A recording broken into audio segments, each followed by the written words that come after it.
Matt, are you interested in doing minutes? I'd prefer to take a pass if you don't mind. Yeah, absolutely. Can I get a volunteer? All right, Jonas, Yep. thank you for doing that. I assume that was the Um, minutes. I didn't quite hear the word, but taking. yes, Yep, awesome. minutes, please. I inferred as Yeah, well. I think Matt has he's earned this. He's done us for, oh my gosh, years. So, all right. Um, with that note, let's get started. So we've got some minutes out from February, I believe. Right. Sorry, just look at myself organized here. So let's see here. Right. Do you remember, Matt, when you sent those? Well, the date of the minutes was from the February 9th meeting. Um,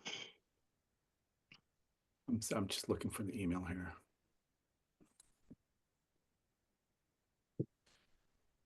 Maybe if you could just track down the date, we'll just jump to that in a minute.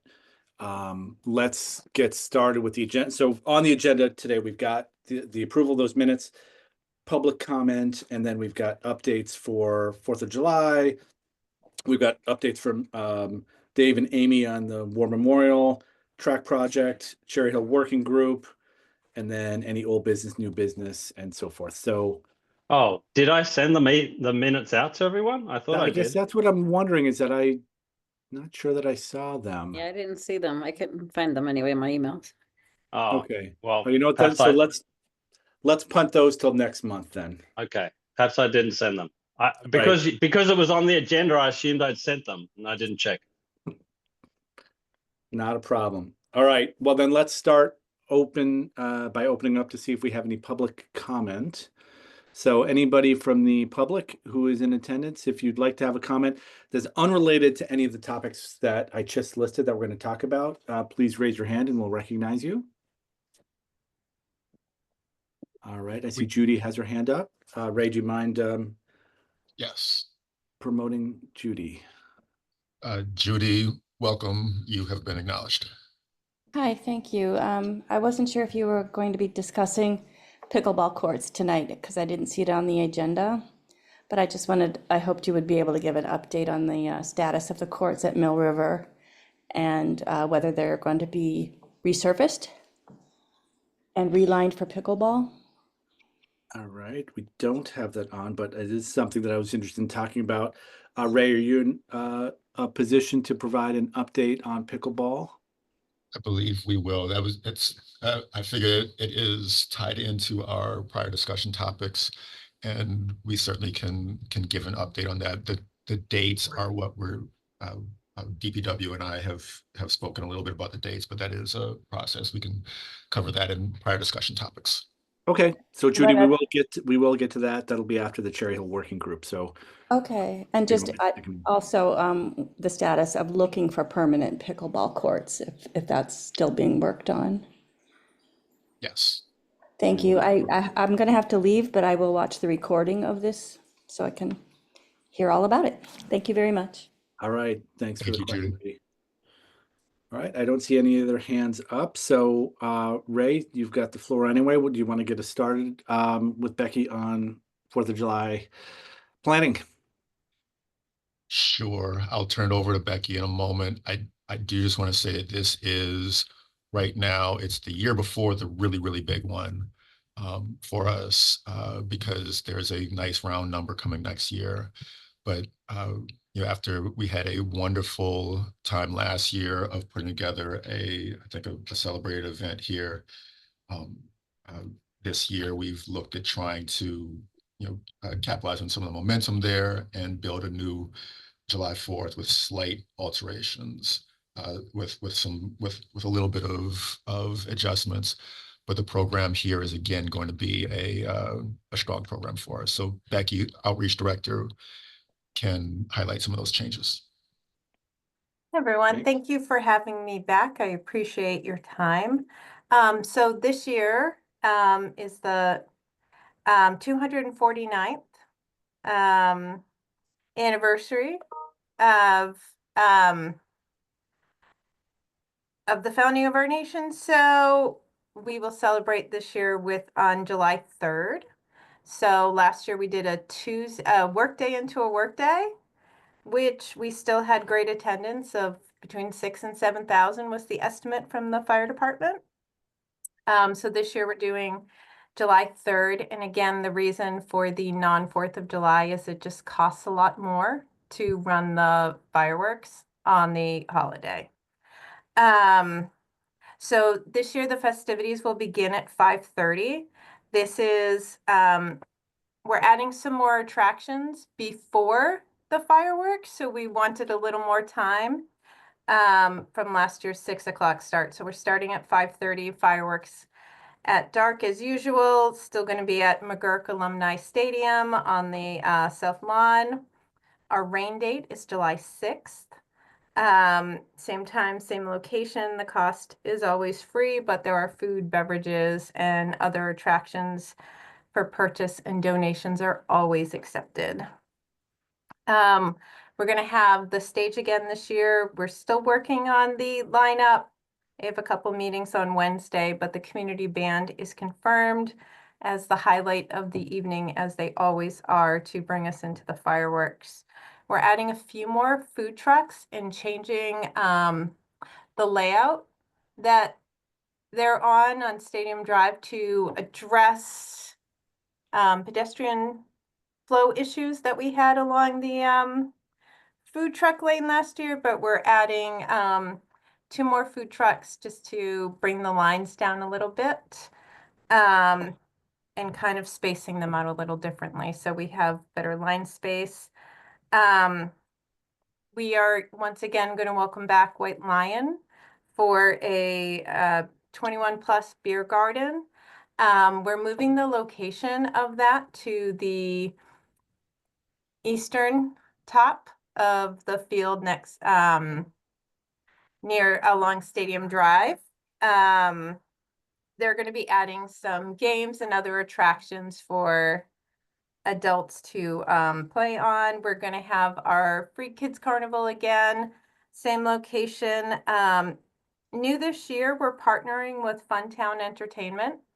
They're going to bring a lineup of inflatable attractions, games, and head-to-head competition things to Phil Dallas Mall. This will be a pay-to-play type attraction that just adds to, similar to the carnival that used to happen. It'll be that type of format where you buy tickets and you can go play. We're going to have some novelty vendors, and we're updating the parking from last year, making some changes based on the recommendations from UMass PD in response to last year, and making ADA parking a little easier to get to. So those are the main changes for this year. I got a couple quick questions for you, Becky. Yeah. I'm out of town like every 4th, so actually I haven't been able to go to this for some time. I guess the first one is, do you know when neighboring towns are hosting doing their fireworks? Are we going to compete with Northampton? So we are competing with South Hadley. Okay. South Hadley is doing theirs. Northampton's is the 21st. 21st of June. Yeah. Oh, okay. Okay. I think, That's I believe interesting. they may For have the, been for working the outside of that. 248th? Right. Sorry. I'm sorry, Ray. Okay. I think the price window certainly has towns looking to try and be creative about how to make that work for themselves. I was asking because I was wondering if there are any opportunities, or whether like we communicate with the other towns to help advertise for the other towns, or if we just maintain our own sort of parochialness to it, because there may be some folks who are in the area visiting that would come out, who live in Northampton or Belchertown, who might be interested in coming to see the fireworks that we're having on the 3rd, since we're basically right on the holiday. I wasn't sure if there's any kind of outreach that we ever do with other communities to try to get them to join. So we do for outreach, Sam Giffen, who is the town's communication manager, is awesome at getting things out into newspapers and TV lists. Last year, we were listed as like the 6th best fireworks in Massachusetts.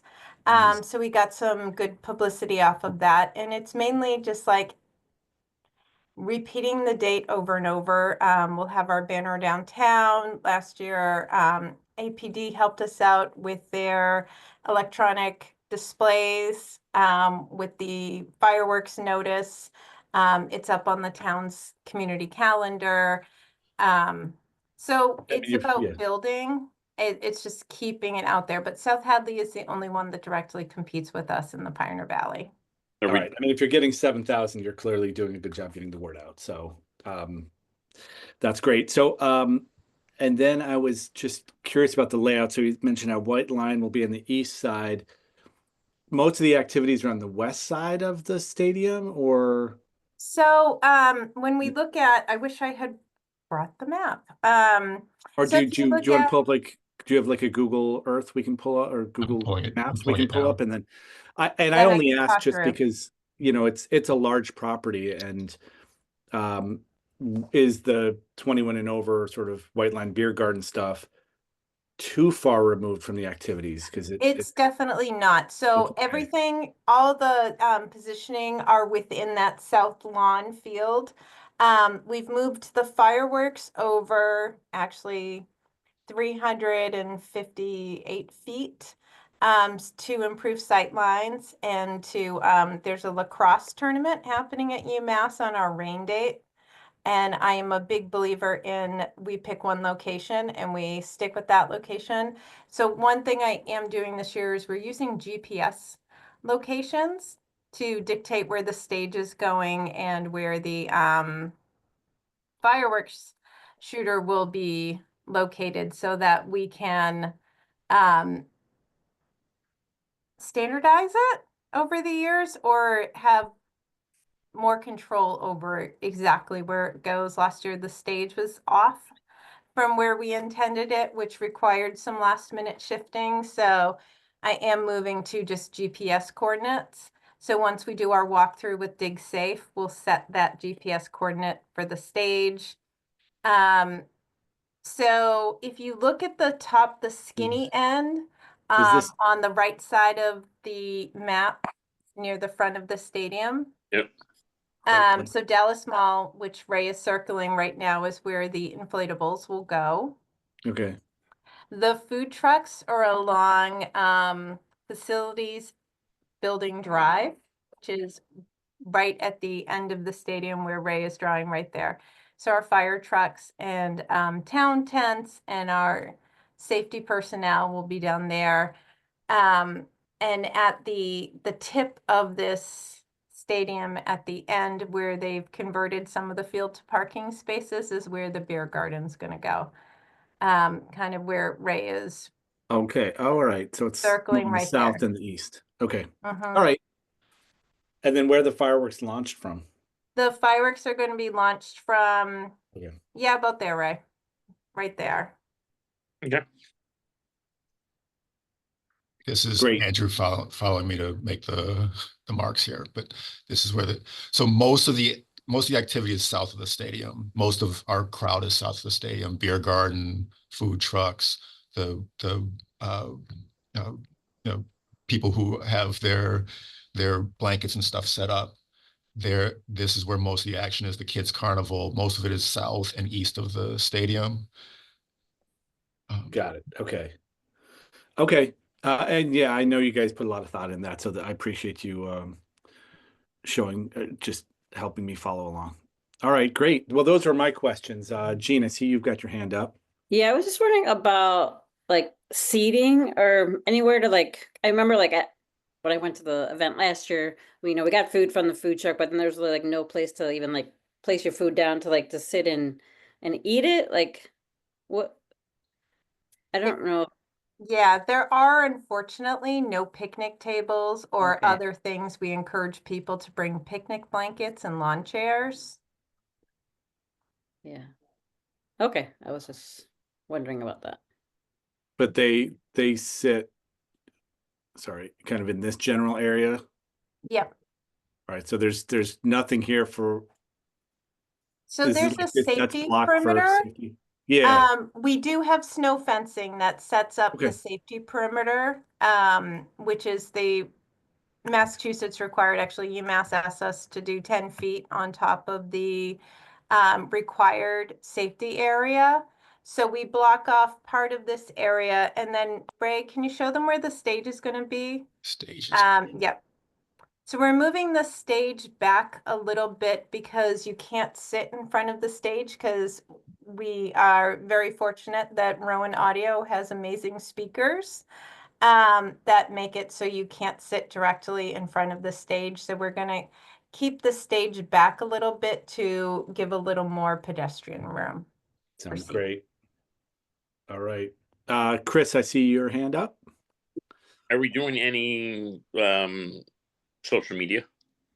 Because it's Yes, I have a video ready. I am playing telephone tag with a few people that clearly work different hours than I work. And we're trying to finalize. I do have a demo. So last year I did like a slideshow video of like the food, where to park, how to get there on public transportation, who the stage acts will be, and then other things to do at the event. So that's about 95% done. Honestly, I have to do a field trip to UMass Lot 11 to figure out how I'm going to break it up for ADA parking. One of the issues we had last year was with the ADA van that we were using to pick up guests who needed assistance getting to the field. We did not establish a good route for them to take. So this year, I'm moving the ADA parking so it's all in lot 11, and they'll come down the back way. Lot 11 is this lot just north of the stadium. So I'm going to take some portion of that, not the entire lot, but a portion of that to make it ADA access parking. And then the van will, we're using the senior center van, and they'll take the back road down to get people down to the field. And that'll be like a cleaner, easier way to get everyone in the same place. perfect. Yep. So Fantastic. I can also, I'm sorry, Andrew, were you? No, go So ahead. I can also say that one thing that I constantly am trying to find things to as asks for the commission. If there's anybody here that would like to sort of step up and help us out, one place where we really want to try and you know, make something new happen for us is we're not collecting on parking anymore. We used to make a lot of money on the day of on parking. We're not doing parking anymore. We're not doing collection at the park. We're taking donations, but that was not very productive for us last year. One way that we want to try and make sure that we are crowdsourcing the cost of this a little bit is we want to try and, this can be a heavy commission activity if somebody wants to work with me to do a little planning for the day of fundraising, game fundraising. There's some things that we tried on the spot last year that I think certainly come with us, but any ideas for fundraising on the day of, any ideas for challenges, games for us to either through our tent or even through donation spaces in the parking lots, donation spaces on the field, something to try and help raise some money on the day of. Our day of collections have been weak for the last couple of years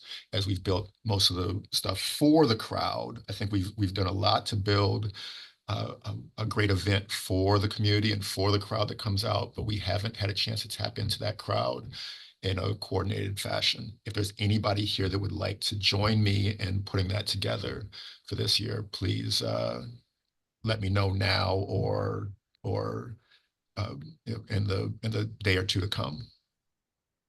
Anybody right now willing to raise their hand? Yeah, I would help.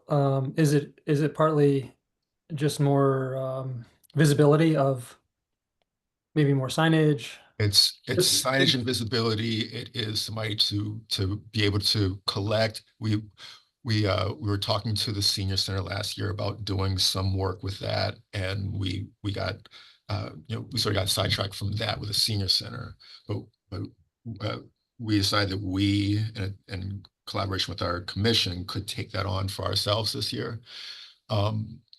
It could be that we have somebody staffing. You know where for people who saw it, we have the fire truck on Stadium Drive on the way in, which has become one of the big attractions, become one of the big features here. If we have some booth set up there where we can basically uh, you know, uh, uh, you know, uh, you know, uh, solicit for those public donations, solicit for some contributions there, games for kids, contests, any sort of creative ways to try and get people on their way in, on their way out, to contribute to our cause.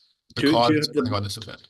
Right, Do well, you have the it's top of mechanics mind. figured out? So I'm sorry to cut you off, Jones, but like, are you like accepting cash, or you have a QR code, or like? We will have.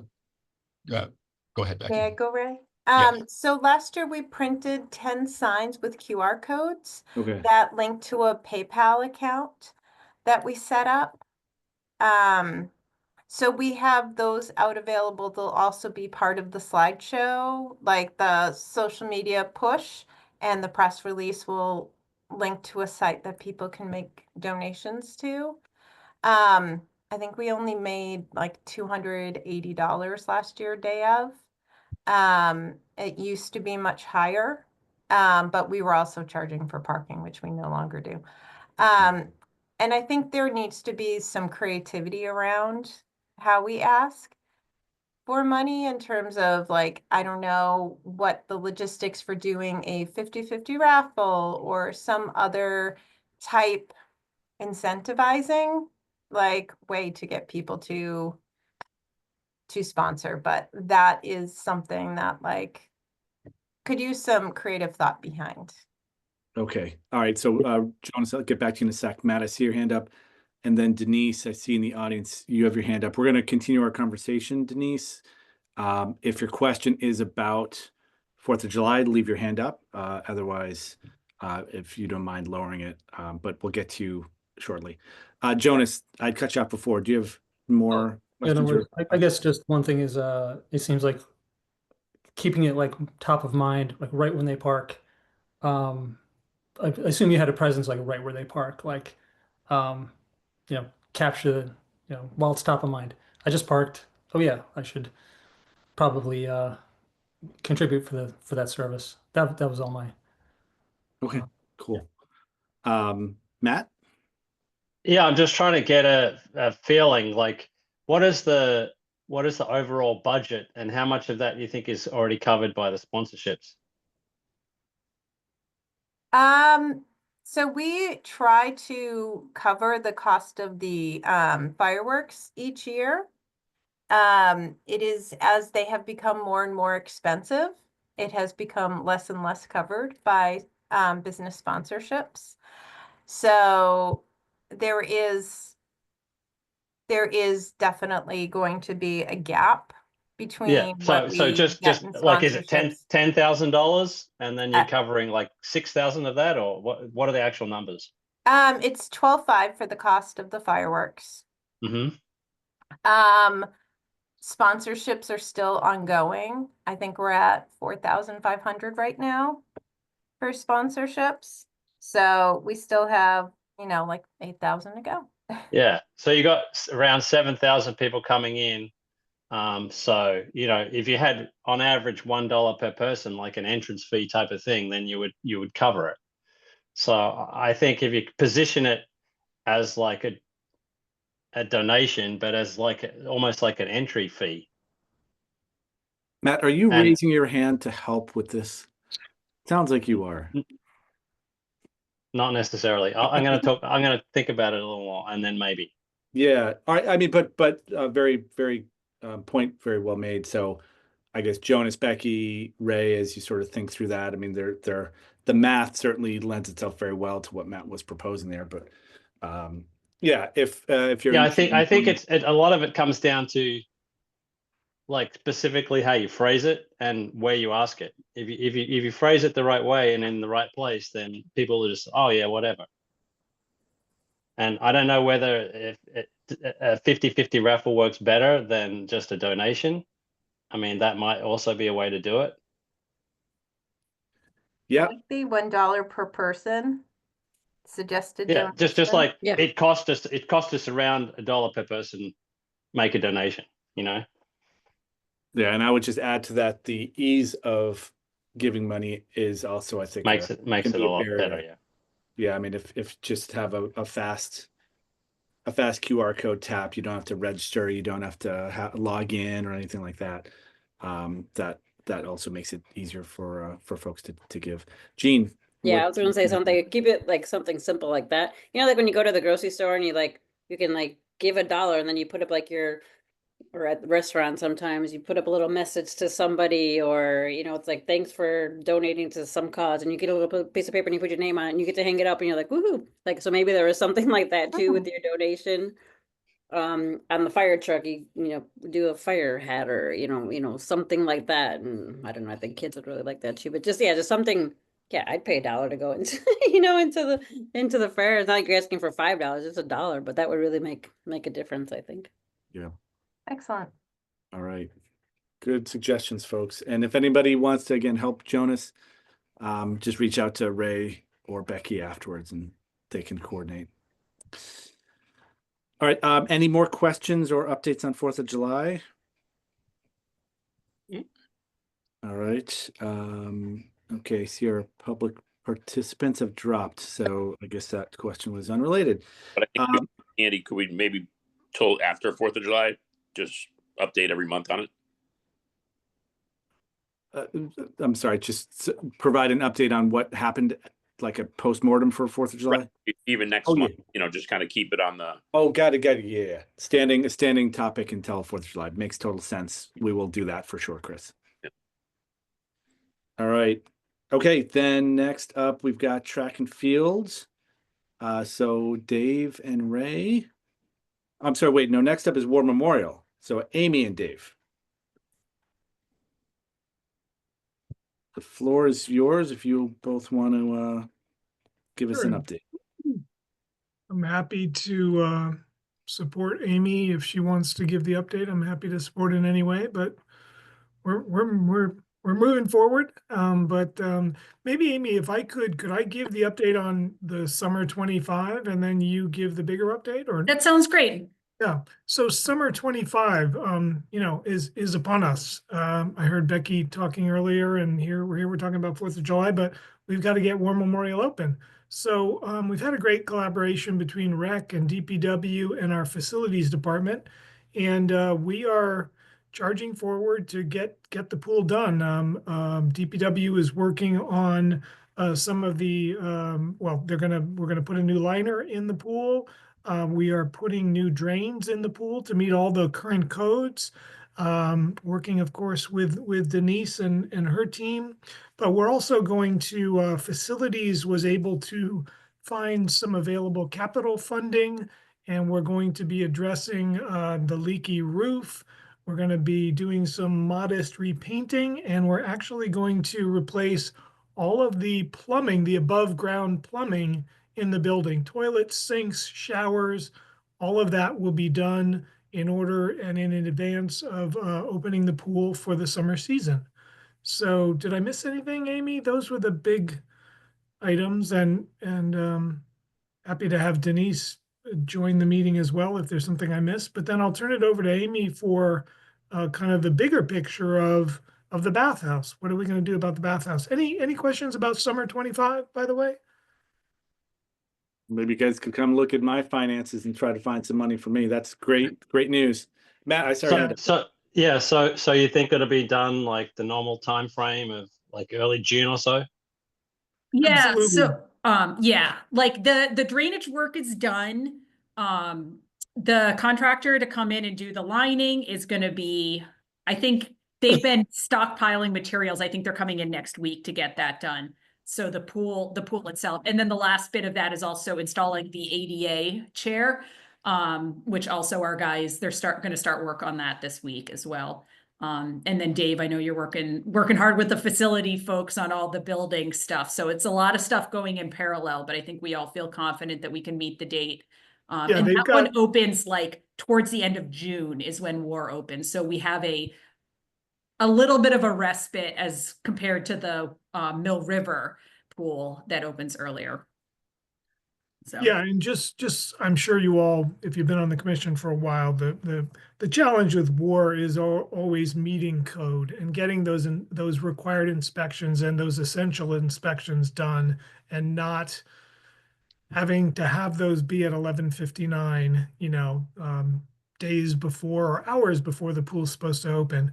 And it's always, war is a very old facility. It's a challenging facility, but we just came together early this year, earlier than in previous years, and said, listen, we've got to upgrade some of these things. Yes, and it's an investment, particularly on the plumbing side, of some thousands of dollars. We've got to make sure the roof's not leaking on some of the electrical systems, getting the new liner, et cetera, et cetera. So it's really a team effort, and we're pretty psyched about that. So we'll work with Ray and with Denise and their summer teams to make it by whatever deadline in June. And plumbing fixtures, et cetera, are on order. And our facilities manager, Jeremiah LaPlante, is overseeing that with DPW and Rec. And then I'll turn it over to Amy for really kind of an update on where are we with the bathhouse.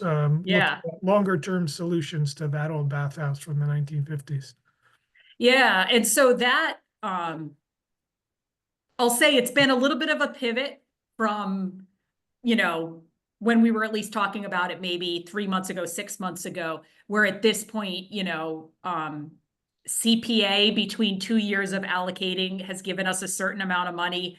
And we're trying to, the long story short is we're trying to figure out if we can come up with some solution that is within that budget. And so the design engineer, Kuth Ranieri, so far they came in about a month ago, maybe it was a month ago, a couple of weeks ago. They came in and looked at the entire facility, brought in structural engineers, everyone that needed to look at it so they could do an honest assessment of, can we use the existing building? Is there a way to rehab that and make that work? So that's kind of question or option number one that they're going to look at. Option number two that they're going to look at is, is there some sort of a modular option, which I know like Dave especially kept saying, maybe this is a solution. So they're going to look at potentially modular options. And then option three that they're going to look at is, can we take this, a new building like we were looking at, but can we strip it down to fit within that budget? And so they're very clear on what has been allocated and really kind of going to figure out what the solutions are. And I think we actually have our first check-in with them to see where they're at this week. And so I wish that I had more definitive stuff, but all I know right now is that's the charge, and they've come and they've looked at it. And so hopefully we'll learn more soon, but we're trying to find a way to move forward with what the CPA has graciously allocated to this project so far. So do we have a general sense, rough order of magnitude of those three options? Like, are they all actually available, or do we think that it's I really don't know. not even yet? Okay. And then the other thing was just and I guess the answer is no, since nobody knows, but whether, the tariff stuff is going to be impacting our options as well, and kind of how we're forecasting for that. Yeah. I think it's a good thing that's a great question, and a good thing that we're kind of keeping in our mind with every project that we're looking at, but it's also such an evolving thing that I don't know that we know that, but Sure. But it's a good question to have on our mind. So thank you for that. And if I could, Andrew, I just wanted to, kind of remind everybody, Amy mentioned the pivot, and the pivot, just for all of us to remember, was, DPW working months ago with the designer came up with a beautiful design for a new bathhouse on the east side of the current pool. And, unfortunately, when those numbers came in, they were approaching $4 million. And I think with everything else going on with school budgets, town budgets, capital needs, et cetera, that's when the town manager and with some input from the council said, let's pause on this. Let's put a pause on this. And so after that pause, Paul Buckelman said to Amy, myself, and our teams, let's take a second look at this and maybe come back and look at some other options that might be more reasonable. I believe, Amy, if I'm not mistaken, the town council has already voted for this year's allocation of CPA dollars, and this amount this year combined with what we've got in previous years through CPA, I believe is 1.25 million. Correct. That is what CPA has voted for. Now, there might need to be some clarification on that because CPA was voting, I believe, for a new building or a new structure, but we need to go back and look at all those votes. And if we needed to, we'd go back through CPA and just clarify that in the town council as needed. But that's what we've asked Kuth Raniere to really look at is for about 1.2, what could we do? Could we achieve a lasting change there and a reasonable approach to that building. So, Yeah, any thanks for the questions for refresher. us? Yeah. Thank you for the refresher, and thanks for the update, Amy. So, team, any questions for Amy or Dave on this? I guess what's the modular? Is the modular kind of a hybrid between the reuse and the new building? We'll know more when we meet with Kuth Raniere, but it could simply mean it might mean demoing the old and placing new. Obviously, there would need to be a new pad, new plumbing. So, there's modular offices, there's modular approaches to a lot of things. And so we just said to the architects, hey, could you look at that option for us? And maybe it's just not going to work because of the site or because of the use. But schools use them, offices, businesses, construction sites, and the list goes on. So we'll take a hard look at that, and we'll come back to you, when we have more information in the next couple of months.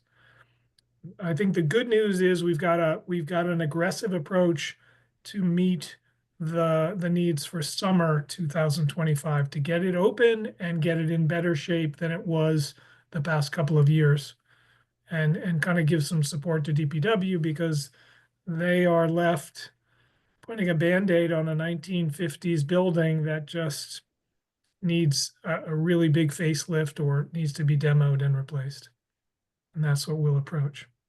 Yeah, I'm hopeful also that diving in a little deeper with the stuff that the facilities crew is doing, it's going to buy us time to ask these questions because I've been nervous the longer this conversation drags on that it's harder and harder to maintain that building. But I think putting a little bit of investment in is just going to buy us time to make the right decision and not have to rush.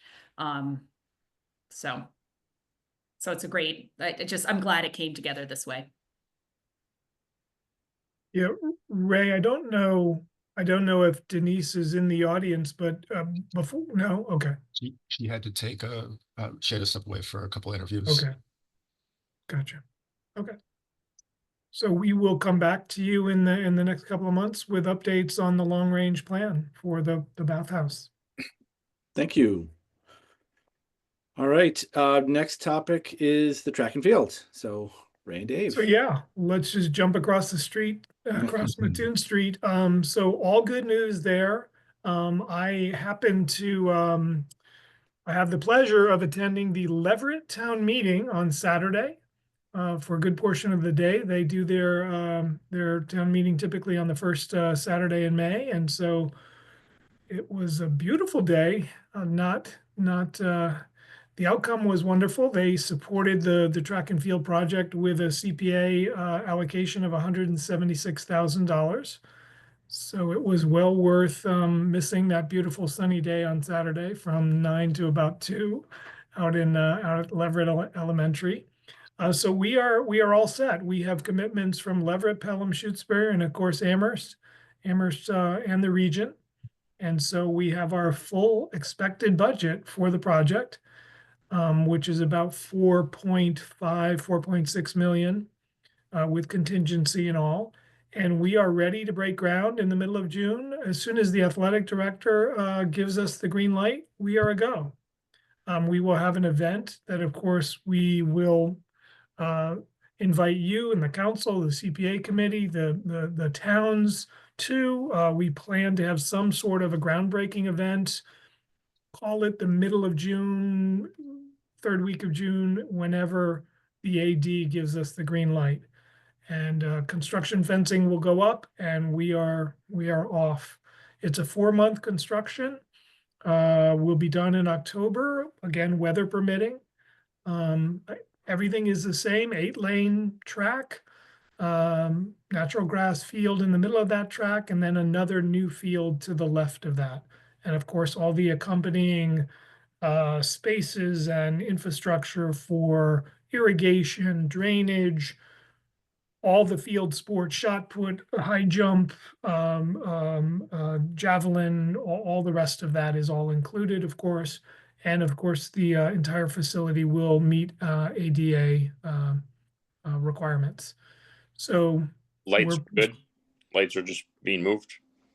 lights are included. I believe we are getting new lights in this process. Yes. Yes. In fact, we're going to actually save those lights in case we need those somewhere else at another facility in town.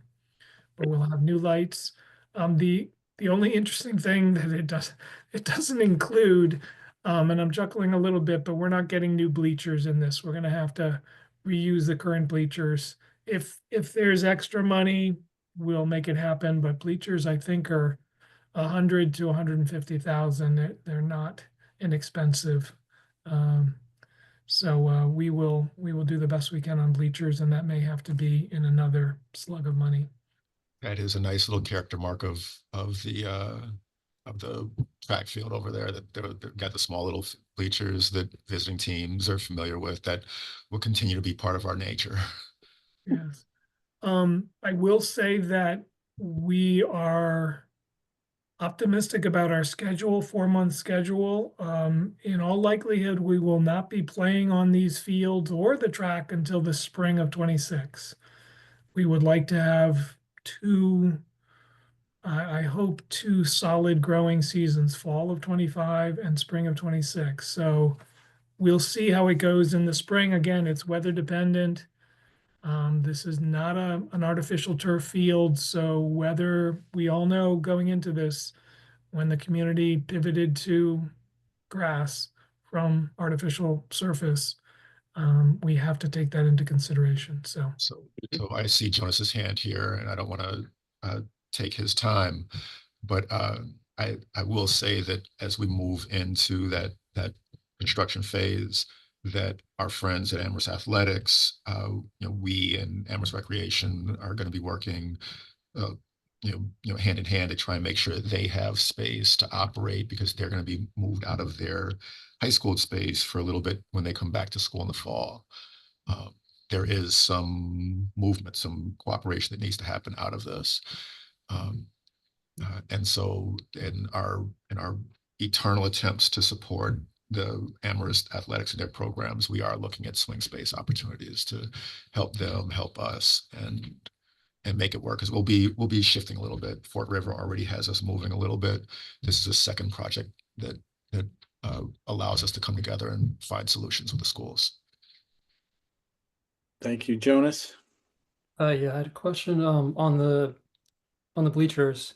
I think there was one good idea I heard of having sponsoring kind of, I mean, not necessarily naming rights, but is there any sponsorships being solicited? Businesses? it's a good question, Jonas. There are not. The boosters are contributing over $100,000 to this project. Back when they were, really leading this charge, they were most focused on getting an artificial turf surface. We have not re-engaged with them since that decision, although they are supportive of us using those funds toward this project. I work, 20 feet from Angela Mills, who has been active in the boosters, and I'm happy to talk with her about that. At some point, town staff really turns this over to the schools. It's somewhat unusual for town staff to be leading this effort and overseeing the project on a regional piece of property. But given the changes in superintendent and other leadership staff there, we felt the need to kind of help out, and we're happy to do that. But I think if there's additional fundraising that needs to go on around the bleachers, I think there may be a handoff to the schools to say, to Victoria and others, it's time for you all to take the ball and run with it. So we will get it to the finish line of full construction, on budget, top quality facility. But I think we need to hand those details off. I'll keep that in the conversation because we are going to be having conversations with the region and with DPW about maintenance of the fields. And so I will certainly bring that up to Victoria and the other staff, leadership staff at the region to say, there might be a sponsorship opportunity for the bleachers. And will the design kind of accommodate for that future possibility? Yeah, we include the Let's say- project includes a bleacher pad. It's a very generous bleacher pad, so you could fit, the standard bleachers for this kind of facility there. And again, the plan is to move over the old bleachers if there aren't new ones ready for, and it gives us some time. If we're not going to play on this until sometime in the spring, perhaps even early summer of 26, gives us some time to get those bleachers. Yeah, and the boosters had an interesting idea of like even getting down to like the seats, the family of so and so, names on seats, this booster. I thought that was pretty clever, but Yeah, I will bring that up. I'll mention it to Angela, and I'll also mention it at these meetings with the region coming up. But it's very exciting. I think this is about a 7-year project, and I just can't wait to get athletes and coaches, cutting ribbons. And when the construction fence goes up, it's going to get very real for people that we're going to have a new facility for athletes. People in Leverett came up to me and said, their child, ran on the track team, played on the soccer team and never got to play on a facility or never had a home meet, in their 3 years. And it's just kind of crushing when you hear those comments. Matt. Yeah, thanks for the updates on both the track and field and the War Memorial Pool. Just one question about the bleacher situation. With the realignment of the track, I don't know if the home straight is on the school side or the town side. But on the school side, there's the embankment, which is like seating could be, either people could just sit on the embankment or seating could be built into the embankment. But I assume you meant that the bleacher pad is going to be on the town side. The bleacher pad will be on that's the west side, Yeah. opposite the slope there. The lower side. Yeah, but Is that which side is the home straight on? I believe there's a straightaway on both sides, Matt. Yeah. I'm not a track and field person, so I'm a little squishy on that, but I believe there's I believe we have it on both sides so that there can be finishes there. I think I shared the design with you earlier, but Okay. Anyway, I think we have a straightaway on both sides, both ends. So don't quote me on that. I'm not a track and field person. But yeah, we did think about the slope on the parking lot side as a potential informal seating like we have at the baseball field over along Triangle Street. And then the formal ADA seating will be on the west side facing east. Good. Any other questions, folks? All right, that is an exciting update. Thank you for sharing it. Next up is Cherry Hill Working Group. I can start by saying that we are at the launch position. We're basically at the launch position of the working group right now. I know that we have had an extraordinary amount of patience from the commission here as we've been trying to push this forward, by Chris and Sanjay in particular, as they've been waiting to sort of jump in. Um, uh, the working group that we're looking at here, again, I think the setup is that we're making good revenue there. We continue to make good revenue at Cherry Hill. It continues to be something that I think the course itself is an asset. We're making good revenue out of it, so we're making a good return on it, but it is still costing us a lot, and we're not necessarily. We want to. The working group for us is an opportunity to investigate what it is that we can do, what the value is of it, but how we can best manage that asset in a way that doesn't cost us as much as we are right now, or what the realities of operating the course may be. And so I asked Dave to come and share with us any updates on the working group from Town Hall's perspective. But what it basically is, we have the charge has been approved. We are putting together the rest of our working group, inviting the rest of the working group into it. Sanjay and Chris, of course, are going to be invited in. But we are at the starting line right now. Hopefully this upcoming fiscal year gives us a chance to move forward with whatever the future of Cherry Hill is. Dave, anything you wanted to add, or should we go right to Sanjay? No, sorry, I was looking on my phone to see if I could No answer problem. Matt's Well, question about the layout of the track, because it was bothering me. But go ahead, Sanjay. Sure. Or I'm happy, Dave. If you had remarks about the working group, please go ahead. Oh, no, Ray in my last meeting with Paul Bockelman was charge all approved, as Ray said. 2 members of the commission, and then Ray and I had put together some other suggestions for Paul. I've worked with Paul on a number of these working groups that he has the authority to pull together. And typically he makes the decisions on all of the members of that. He wants a diverse group to look at a number of different facets of the course, of the operations, I should say. As soon as we get that populated, we schedule the first meeting. I believe the charge said something about completing the work by the end of December. Is that right, Ray? I don't have it in front of me. By the end of November. End of November, okay. Oh, yeah.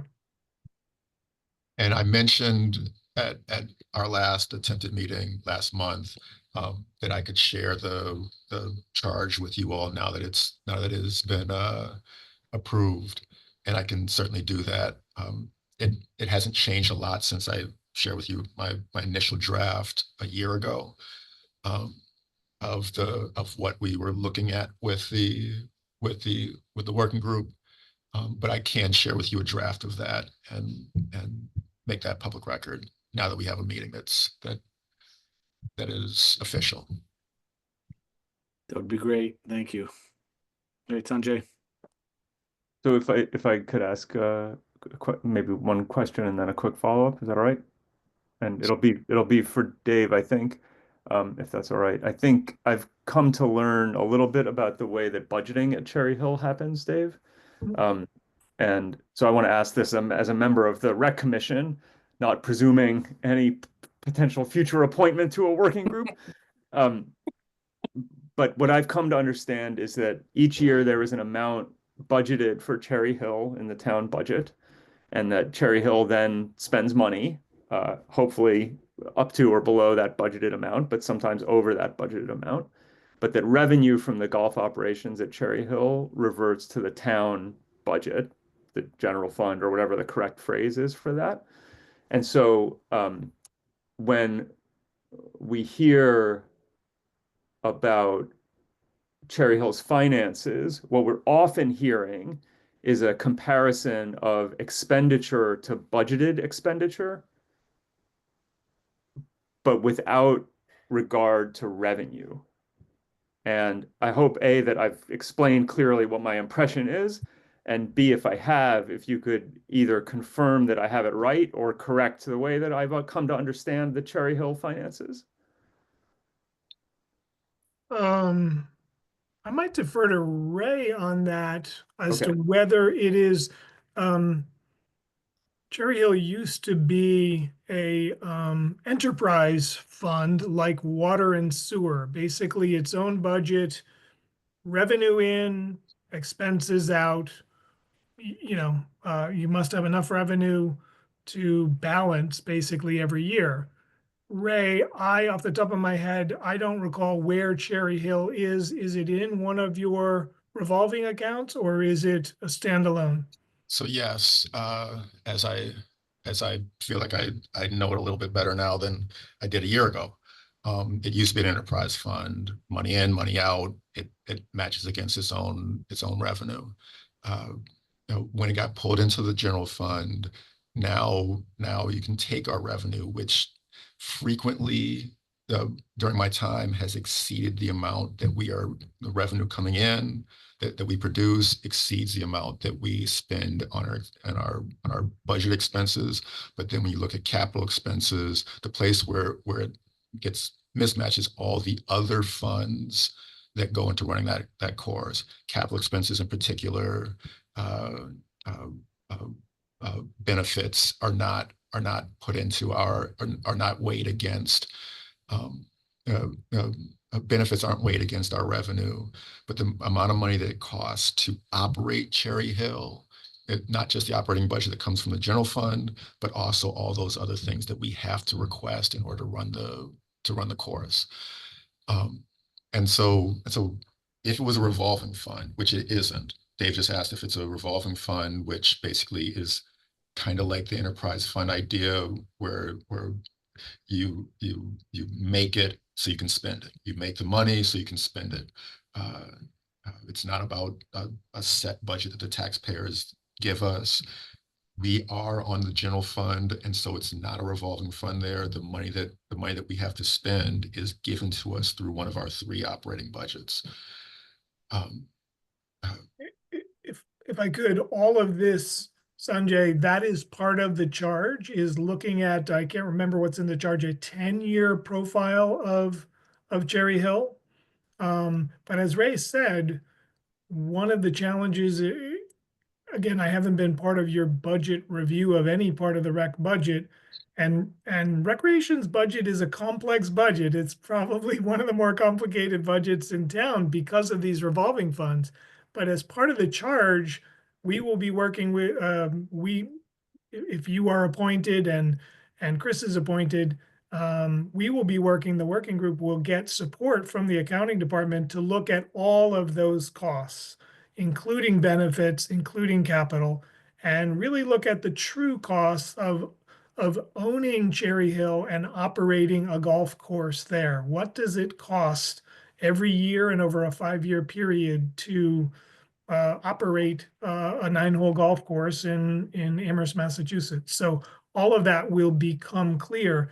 I think if I heard you correctly, there was some question about whether revenue that exceeds expenses is then contributed to the general fund. And I think if that was your question, I am not aware that Cherry Hill generates revenue in excess of its expenses and then therefore supports other parts of the recreation or general fund. When we say general fund, that means all other budgets within the town of Amherst.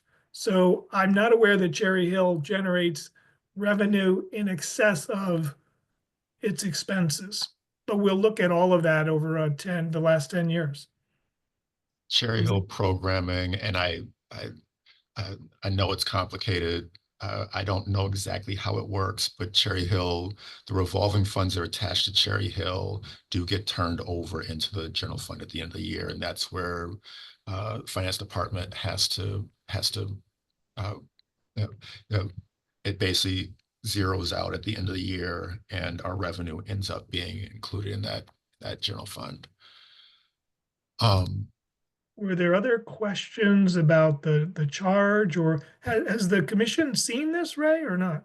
Not this final draft. There's not a lot of change. That we moved some of the language around a little bit, but the intent is still there. What we introduced at the beginning is still intact here. We workshop some of it a little bit, but these are the following actions. The five points here are the actions that we're looking to try and produce. Pretty straightforward. Yeah. There's history and purpose. There is a heavy budget analysis and looking at the possibilities, and certainly the part that I think fits in a couple of the other projects that we're working on right now inside of our department. It also looks at mission inside of our programming. How does Cherry Hill fit the mission of what we're doing? What is the value? What does it provide the town? And that's one of the things that I know that both Sanjay and Chris came to this process to us, thinking about what the dynamic possibilities of Cherry Hill are for us. The people who have used it, who valued it, they constantly are testifying as to what that it's more than just a place where they're going out to just play golf. There are a lot of different types of people. It gives us a chance to get connected to the community. There are a bunch of different things that we think we value about it, even if it weren't making revenue, even if it weren't having some level of success. But we are looking at its history and its operational possibilities. Sanjay, got another question? Thanks, Andy. So this is great. I'm happy to read this, and I think I understand pretty clearly what the charge is. My question is, what happens after the report is issued? In other words, Dave, if you could, or Ray and Dave, if you could outline what the decision-making or action process would look like after completion of the working group's efforts and submission of the report. Will the town manager propose something to the town council? Like how will the report influence and result in action being taken? And the reason I ask in this open forum, to be frank, is that the answer to this question will affect my interest in serving on the working group. That's fair.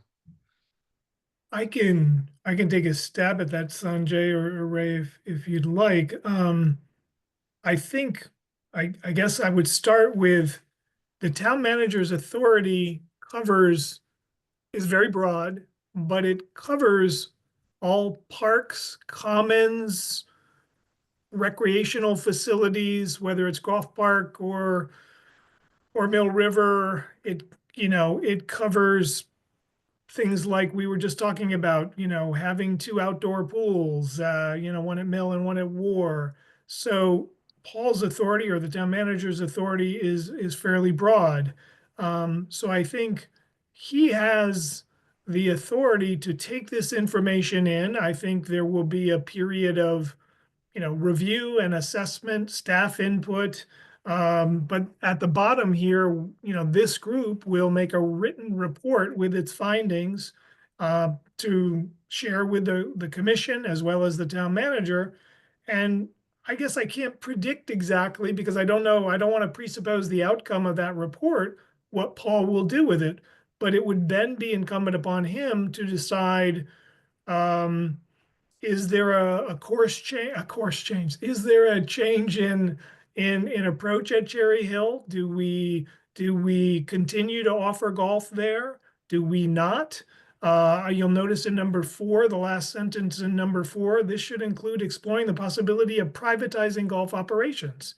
So if the committee recommends that, then the town manager could take that recommendation and carry forth and say, okay, staff, let's put out a request for proposals and see if anybody's interested in running Cherry Hill and what that might entail. So I think we need to, I'm going into this with kind of an open mind, and I hope you and others will, that this will be really good work. It's the first, as far as I know, the first comprehensive look at the golf operation up there. Certainly in my 20 years with the town, we've never done this. So I think it'll be really educational for all of us and provide a lot of information. And I'm confident that Paul and the team will take that information and make the best decision for the town. Now, with regard to what Paul could do with it, Cherry Hill is part of the operating budget of the town of Amherst within recreation. So every year, based on what the director, Ray, recommends and what Paul supports in his budget, which is being talked about right now at the town council meeting and another Zoom call, if you will. It is Paul's authority to propose status quo changes or whatever in that budget. So it might include a more robust budget for Cherry Hill. It might include less funding for Cherry Hill, or it might include privatizing Cherry Hill. I don't think we can know. Okay, thanks, Dave. I appreciate what I think is clarity, and I think what you're saying is that Cherry Hill, as part of the recreation portfolio, is effectively subject to the governance of the executive branch of the town manager. Correct. Thank you. Yes. This is my first, sort of large scale working group that I've worked with. Maybe at some point, Dave and I sit down and talk about all the ones that have had low impact or very little impact in the town. But I've seen in my time, or I've found ones that reach into my work here. I've seen working groups that had major influence on the way the town does, the way that executive branch does work, the way the town moves and changes. I also can't predict exactly how heavy. Maybe the findings are just a ripple. Maybe the findings don't really measure that much of a change. Yeah, and my question was not about outcome, but about process. And I think I have the process clear now, which is that the town manager is the audience for the report, and the town manager effectively has decision-making authority over Cherry Hill operations through the recreation department, et cetera, and through budgetary approvals and so on. But effectively, the course is governed by the executive branch, by the town manager. So, and that's what I needed to know. Thank you. Thank you, Sajay. All right. Matt, did you have a question earlier? I thought I saw your hand up. Maybe not. Yeah, I think Dave answered it in his second part of his answer. Okay. Very good. Any other questions from folks relative to Cherry Hill Working Group? Before we move on, Andrew, we had the charge up there, and in number 5, to Sanjay's last point, yes, the authority will rest with the executive branch. Notwithstanding, in number 5, Paul did ask for all the other information, all the other intangibles. What is the role that Cherry Hill, both the property, the land, the real estate, and the golf operations play in Amherst, but also in North Amherst, i.e. sledding, Nordic skiing, all the other things that go on up there. We're now doing disc golf up there. So that is all part of the input that I think all will be looking for as part of this working group, which some of that is intangible, but important. Very good. All right. One other scheduled topic, which would be prior discussion topics, which I know we want to touch upon pickleball. Ray, do you want to provide us the latest on the pickleball front? Is Amy here? Amy's not here anymore. Oh yes, Amy is. She's here. Yeah. Hi, Amy. And so there are two parts here, much like the War Memorial conversation. I think there is a piece that is immediate and functional, which I can certainly ask Amy to share about I believe it was Judy Posar reached out to me at the end of last week and asked me about the resurfacing at Mill River. That was a CPA process that came through last year, and if Amy could give us an update on that. Yeah, I mean, long story short is we don't actually have a date on that, but you know, we have a PO with the contractor, and so we're just waiting on a scheduled date. So that to me means that it'll happen sometime probably this summer, and it's just a matter of figuring out where we fall in their schedule. They have pretty strict weather limitations, and so they kind of schedule all their work, and so like we're just waiting to hear a date, but it'll be soon. And so one of the things that they had reached out to me last week about was just about, as this weather's getting nicer, it's that spring season here, the weather's getting nicer. And so there's a little bit more of that clashing ecosystem that we talk about frequently when we talk about this, where people are coming out there, they're looking for lines in the other courts, they're looking for space that they can use. And there even is a little bit of orderly chaos on the courts out there. And so that's again a task for us in Amherst Recreation to try and manage. It is still that is still the resurfacing, as Amy's saying here, that is a process coming up this spring. Or the second part of that is the Forever Home, is where we are in the Pickleball Forever Home. That is still complicating. It still is a complicated issue because of siting issues. But as we move forward in trying to highlight, number one, a site for development, we are looking at using existing CPA money to perform sound studies on a possible site, and to make sure that possible site is acceptable in terms of its relationship with community and town, and that we don't run into the same issue that we had before. And second of all, we're also exploring possibilities of town partnerships with colleges and other institutions that might be able to support us in our attempts to certainly if it doesn't turn out that we have a site that's conducive for it, we are looking at possibly using colleges and other institutions to support us in the push to find a space to build pickleball dedicated space. Okay.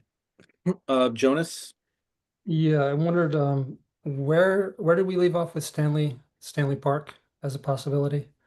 I do remember some of the complaints were increased traffic, which I think is there really wouldn't be a lot of traffic coming in, and also just I hope I'm not injecting too much of my personal opinion in this. I don't know if I'm I'll strike that from the minutes because I'm taking the minutes. But my feeling is it's a park, and if you move to be next to a park, you're going to have to expect some park activity. It's an asset for the town of Amherst. It's already, I think, an underutilized park. The expectation that it will never be used because it hasn't been used is not a realistic expectation. If I live next to a park, I'm expecting it to be used. So it still seemed like back then it was the best possibility for the town, and I guess I'll stop there. I can say, and I think I'm echoing I may even be speaking through Dave on this, because we've had this conversation before. The issue about Stanley is we want to make sure that we're identifying it's back on the list. It's very, very back on the list of options for us right now, but not for, I don't want to make a mistake about it and say that it's because we don't want to use that space for recreation planning. I certainly don't want to say it's because of traffic coming through there. There is a significant argument, which is what has us thinking about our plan and what has municipalities all across the country, looking at plans along these lines also is the effect of pickleball noise in that close proximity to towns. When Stanley Street presented a list of grievances against our process, it's the one of their grievances that registers, and certainly I personally have to acknowledge and take heed of, because that's a space with a particular nature of pickleball noise and residential areas. That is one space that I have to. The other grievances were less of a concern for me. Frankly, they were less of a concern for me. Talking about like traffic, and talking about the community saying what that space is intended for. That is less my concern. Not that it doesn't have some concern over there, but it's less my concern over the reality of placing pickleball inside of a radius that has a number of people affected without their input, without their without having some way of mitigating the impact that would have on their lives. And so that's why we're doing our diligence there. There are ways that we looked at trying to keep Stanley in, and Stanley is like, it's never not an option. It is land that we own and operate. It's always something that we can look at, but it is pushed so far back in our planning process that it's just not. We haven't had a conversation about Stanley in months and some time, as we've pivoted towards other options that could be better with mitigation, with some planning.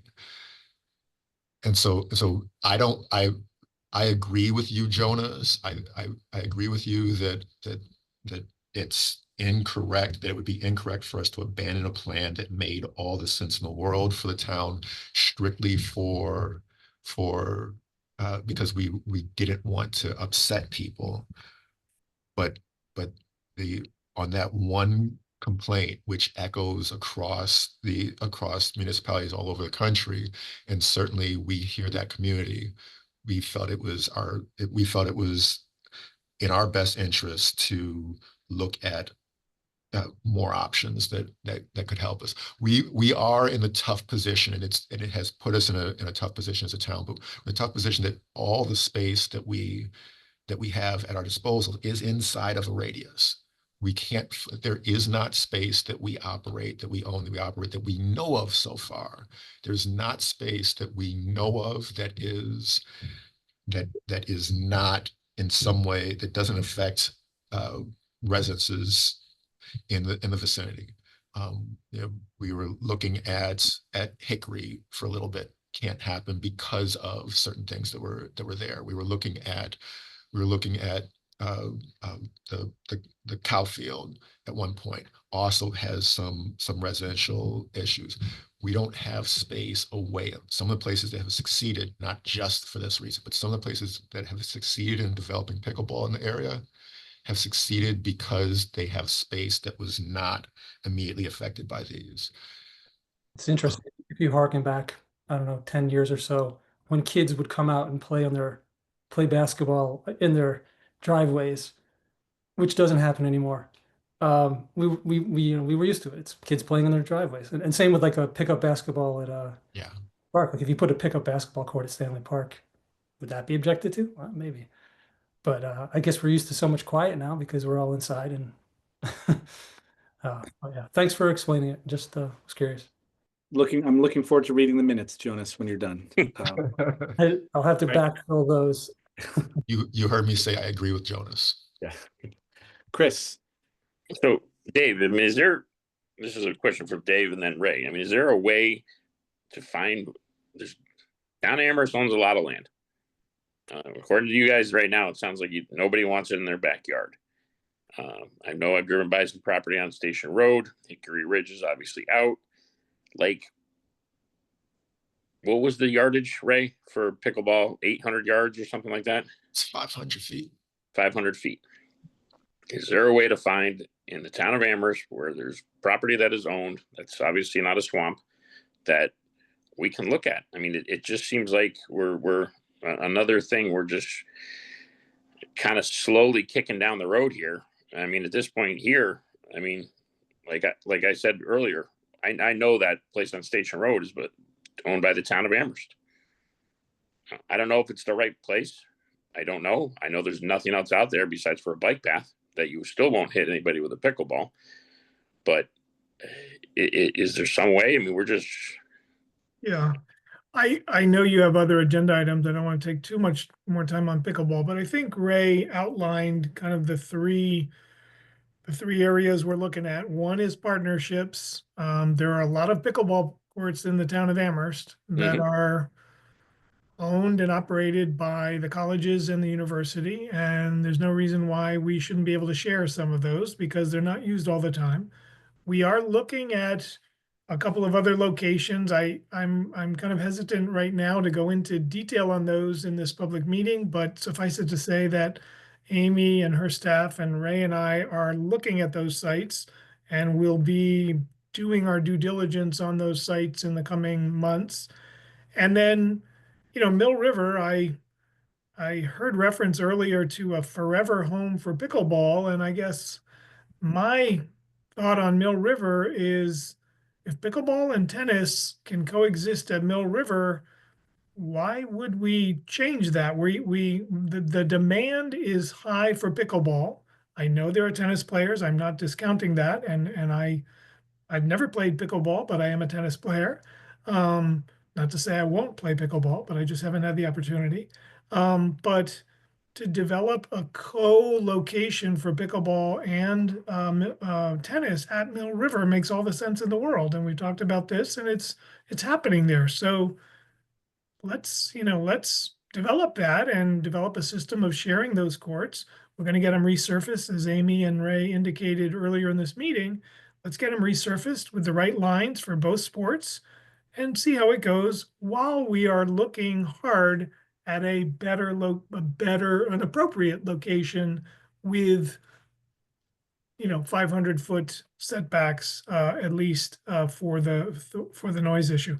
I will say at Mill River, we've had very few complaints to almost no complaints about noise from abutters. So I don't want to jinx us here, and I probably just did, but. Is there any other place at Mill River you can put those? Like when you we have looked really hard at Mill River. Mill down River that is a baseball tough field spot there.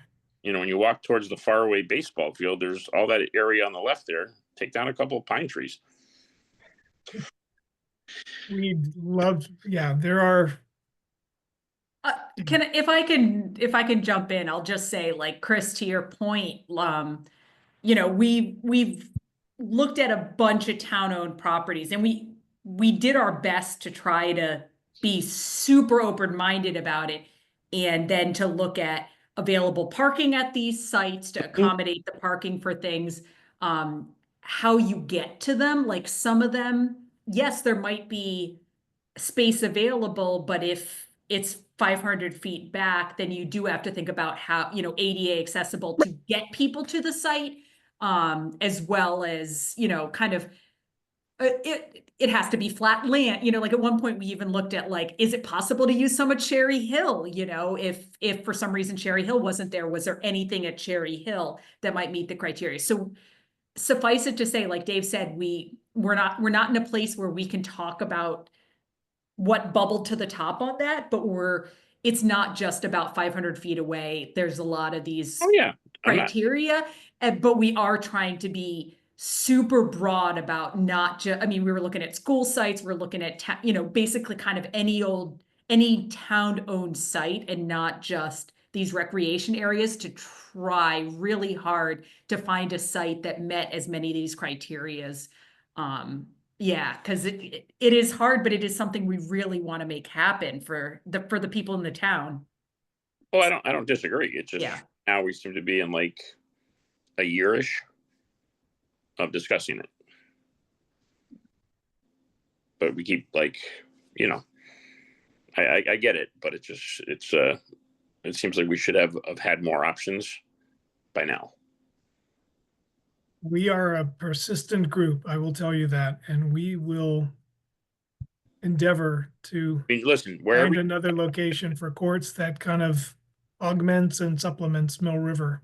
right, but wherever you decide to put it, somebody's not going to be happy. You're never going to get 100% happiness, unfortunately. Even if it was in the middle of a flat field in the middle of nowhere, somebody's not going to be, unfortunately. If anybody has an indoor site, of course, the Holyoke Mall now, I believe, if they haven't moved forward already, they were going to move forward with indoor courts at the Holyoke Mall. There's one in Hatfield right now being put up.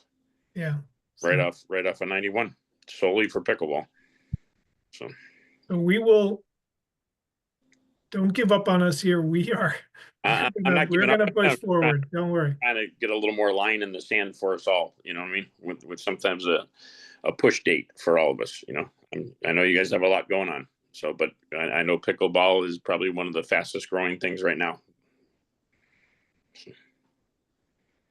Right. Okay, well, let's see. Thank you for the updates and the questions on pickleball. Yeah, and this was one that is also will be a standing item on our monthly agenda. I think we're at the old business, new business portion. So one of the things I wanted to bring up, and I mean, it's 7:30 now, we don't need to talk about this, is I know, Ray, we've talked, disc golf is a passion of mine. I'd love to get a readout on how things went for that temporary setup. And then also would love geez, if I could jump on the forever home bandwagon here, is there a forever home bandwagon opportunity for disc golf, right? Because another sport that is, it seems custom made for this town, given the strong and proud legacy of Ultimate here, that sort of disc sports is something that I'd love to see us doing more of. Again, old business at this point. We can bring it up at the next meeting, because I would like to have a larger conversation on it. Gene, anything from your side that you want to bring up, old or new? No, I did have this has nothing to do with anything else that we've talked about, but I have a new idea. Just I was walking around the commons the other day, and I mean, it does seem like it's definitely more used now, since it's been redone. But I was also last weekend in Charlestown in Boston, and they had set up in one of the little squares on a bench, just all filled with like flowers and like a frame that was just like really pretty, and it just said something like May Day or something in the back. But a ton of people were just sitting there and taking pictures, and I thought, like, how simple is that? And it was just like attracting a lot of like families and people just taking pictures. And I thought, how easy would it be to set up something like that in one of our commons that might attract more people, and just have just something to be like, I don't know, like, I was like proud about, but it just seemed like people were really like excited, just like, and I was talking with a friend who lives in the Charlestown area. She's like, oh, they do it every year. Like it's like a big deal. Like everyone like wants to come and just like sit there and like take pictures. So it was like so simple. It's just like this bench with this beautiful, I don't know, like a wicker frame around that they put up every year with, new flowers. And I'm like, oh, that I could just see that something like really attracting people, like when people are at the farmer's market or just like walking around, like just to go and like sit there and like take a photo. I don't know. It just seemed like something, it just seems like we sometimes need to, let's say, like beautify our spaces, but it would be beautiful and it would just attract and like have that community feel like, oh, the people are taking pictures of other people, and just, kind of get that conversation going. And I don't know. I just thought it was something simple yet effective for community and building like Yeah, some beauty. love it. Dave, Yeah, no, I think it's a great idea. And in fact, if you're okay, Gene, I will give you credit, but I'd like to bring it up to the bid in the chamber. It's not something that the town probably just has the budget for, but I know the bid and chamber are looking for ways to enhance our downtown. Clearly, with the work that DPW did to design and oversee the construction on the North Common, we're seeing, dramatically increased usage of that space. I said to somebody, I was at a meeting on Sunday, and And they were just, we were just commenting on, do you remember what it looked like before? Right. And wow, it was wood chips and dirt that was eroding every rainstorm like we're having today this week. But people are out there picnicking, they're with their dogs, they're with their families, they're throwing a disc, they're throwing a ball, they're working out there on the common. So I think I will bring it up to the bid and chamber. I do know we are trying to green it up out there, get more color. I know that Alan Snow, who works for DPW and oversees our trees and parks department, he and the bid and chamber just teamed up to plant a pollinator garden in front of the town hall, which will add a lot of color to that whole space. But I like your idea. We're also talking about more furniture out there, as well as putting Adirondack chairs, just places for people to sit and work on their computer, or look at their phone, or have a sandwich. So we're looking at some ways seasonally to invite more people to be on the main part of the common, but also the North Common. And I remember like some like the hanging plants sometimes those were donated by some of the I local believe florals, those right? will be going up. Those are typically sponsored, I think, by the chamber or the bid. I don't think we pay for those. Right. But I think those will be going up.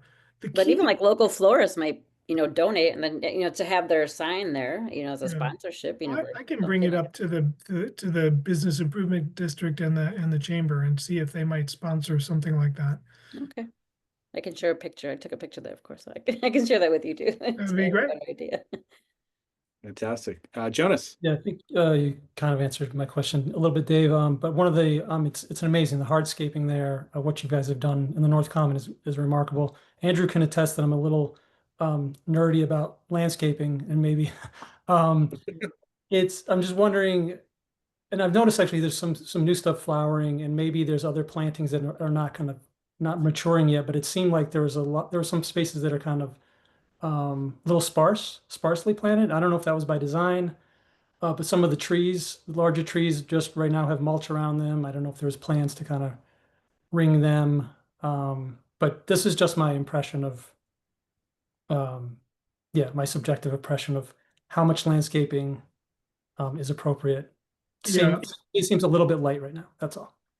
Yeah, I see Amy's still on the call, but I'll channel Amy a little bit on this. So the North Common, like any project we do, is also kind of this balancing act between, yes, the hardscape, how much hardscape is out there and how much of it is landscaped. And the reality is that was a big consideration when we designed the North Common is, if we build it, can we take care of all the things that grow out there that might be planted out there? So it might seem a little sparse. I mean, last year was a tough growing season. We've been in a drought.